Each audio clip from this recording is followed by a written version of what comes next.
Shalom Bapak Ibu Saudara yang dikasihi Tuhan Yesus Kristus. Bagaimana Natal dan Tahun Baru panjenengan semua? Kiranya damai sejahtera dan sukacita serta pengharapan yang penuh dalam Tuhan Yesus Kristus senantiasa memberikan semangat yang baru dalam hati Bapak Ibu Saudara sekalian, khususnya dalam menapaki tahun 2023 ini. Bapak Ibu Saudara yang terkasih dalam Tuhan Yesus Kristus, mari kita mengawali hari kedua di tahun 2023 ini dengan bersama-sama berdoa dan membaca firman Tuhan. Kita berdoa.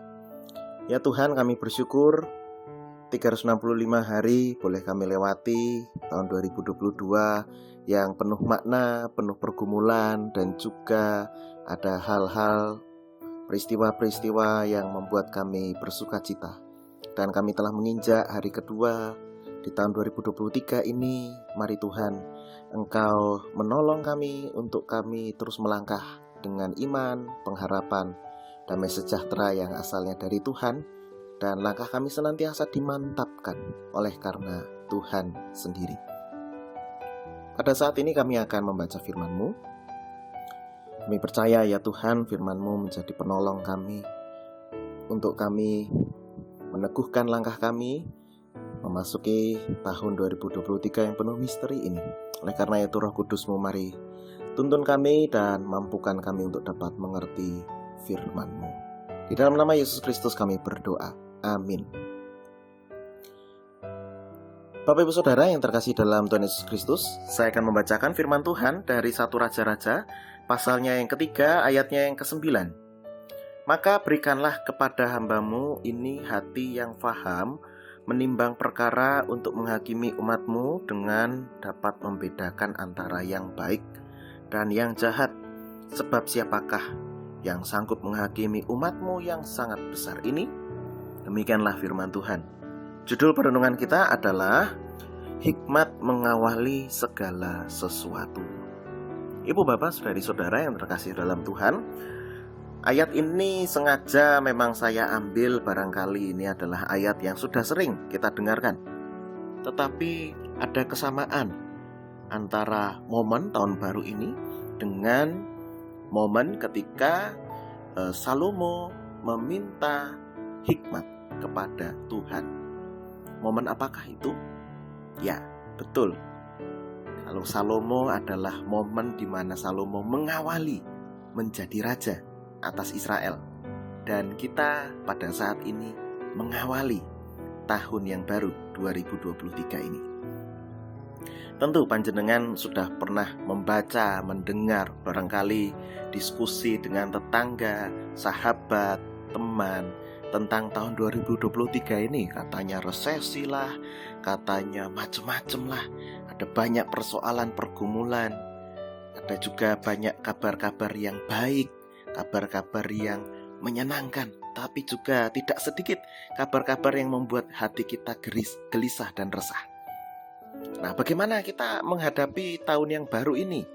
Nah, firman Tuhan pada saat ini menolong kita, memberi kita tuntunan bahwa hikmat Tuhan itu kita perlukan untuk kita mengawali momen yang baru, tahun yang baru ini.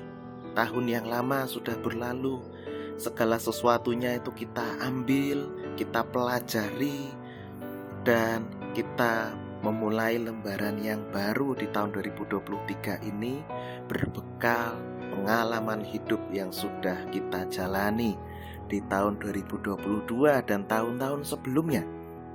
Untuk kita bisa membedakan mana yang baik, mana yang jahat, mana yang berkenan kepada Tuhan, dan juga mana yang sempurna.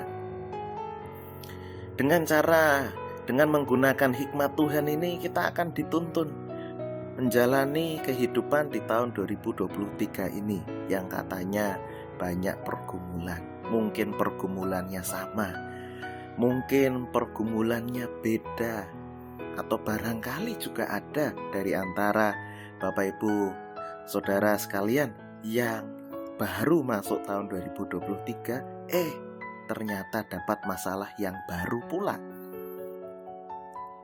Hikmat Tuhan kita perlukan untuk kita bisa memilih dan memilah jalan yang tepat dan terbaik ketika kita berada di tengah-tengah pergumulan dan masalah. Ketika kita berada di tengah-tengah kesukacitaan, sehingga tidak menjadi batu sandungan bagi orang-orang sekitar kita. Ketika kita ada di tengah-tengah persoalan yang membuat kita buta dan hilang arah, hikmat Tuhan kita perlukan untuk kita bisa terus mengangkat wajah, menatap ke depan, melangkah dengan iman.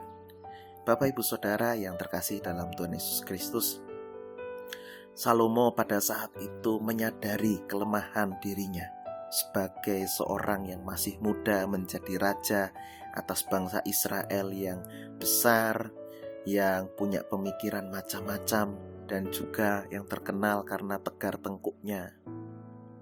Salomo menyadari kemampuannya yang tidak seberapa, sehingga dia tidak menginginkan segala sesuatu apapun yang lain kecuali hikmat Tuhan. Nah, dari pengalaman hidup Salomo ini kita juga perlu menyadari keberadaan diri kita, kelemahan diri kita, kondisi diri kita, bahwa sesungguhnya yang kita butuhkan ini juga adalah hikmat Tuhan. Pada saat kita mendapatkan berkat, kita perlu hikmat Tuhan untuk mengelola berkat itu. Pada saat kita dalam pergumulan, kita juga perlu hikmat Tuhan supaya kita tidak terpuruk dan mengelola segala sesuatu yang terbatas itu. Pada saat kita sedang mengalami sukacita, kita perlu hikmat Tuhan supaya kita tidak tampil dan kelihatan sombong di hadapan orang, tapi tetap rendah hati. Nah, Bapak Ibu Saudara yang terkasih dalam Tuhan Yesus Kristus, mari kita mengawali tahun yang baru ini dengan memohon hikmat Tuhan, dan juga dengan hikmat Tuhan ini kita semakin dimantapkan melangkah tahun 2023 yang masih banyak misteri, banyak rahasia, dan sekalipun ada berbagai macam persoalan, baik itu persoalan yang sulit maupun kabar-kabar ataupun kondisi-kondisi yang penuh sukacita, hikmat Tuhan kita kedepankan, merespon segala sesuatunya dengan hikmat Tuhan, sehingga hidup kita berkenan di hadapan Tuhan. Hikmat mengawali segala sesuatu. Mari kita satu dalam doa.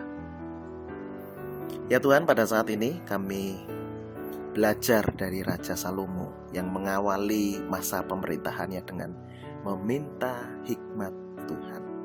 Saat ini Tuhan, kami juga mengawali tahun 2023 dengan meminta hikmat Tuhan menolong kami untuk kami dapat memilah mana yang baik dan yang buruk, yang berkenan kepada Allah dan yang sempurna, sehingga kehidupan kami adalah kehidupan yang bisa berdampak, kehidupan yang membawa segala sesuatu yang positif, kehidupan yang menjadi berkat bagi orang-orang di sekitar kami.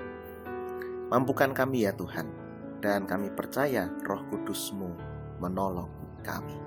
Di dalam nama Tuhan Yesus Kristus kami berdoa. Amin. Kiranya kasih Tuhan Yesus Kristus, cinta kasih Allah, serta persekutuan dengan Roh Kudus menyertai Bapak Ibu Saudara sekalian. Amin.